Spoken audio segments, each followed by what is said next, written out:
Le CEA a été un acteur majeur dans la recherche de solutions de lutte contre le Covid. Ces deux exemples montrent la capacité du CEA à être agile, mais aussi à se mettre au service de l'intérêt général.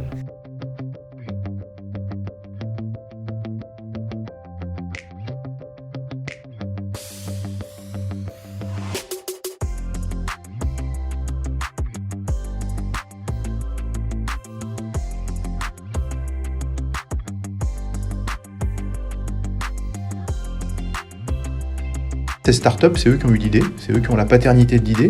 Par contre, ce qu'ils ne savaient pas faire, c'était ce qu'on appelle la montée en échelle, c'est-à-dire d'aller vers de la production massive de ces respirateurs artificiels.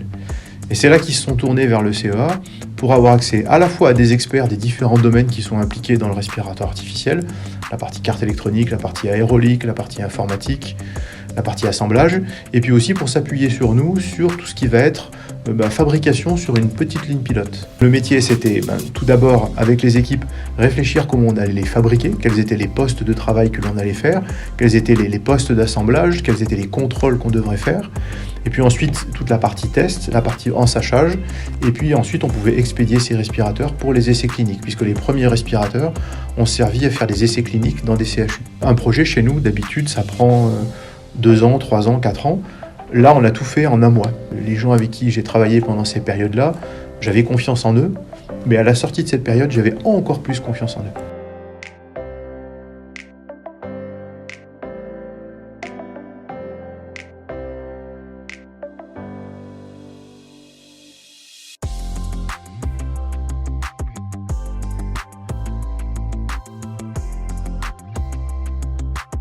Au début, ça a été le rush où tout le monde voulait faire ce qui était bien des masques du grand public.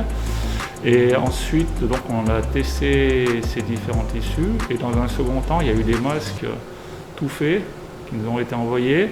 Et pareil, on a dû les retester pour savoir si ils étaient conformes à la norme, c'est-à-dire en respirabilité et en filtration.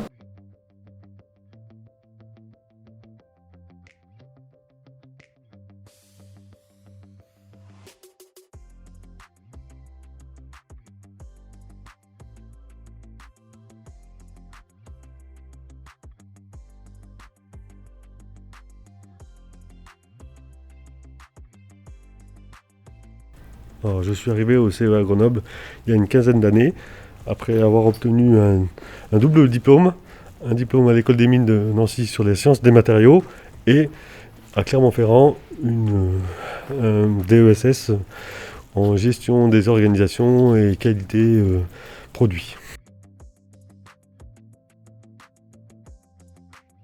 Mon rôle est de conseiller aussi bien la direction que les managers du CEA Grenoble pour les aider à mieux maîtriser leurs activités.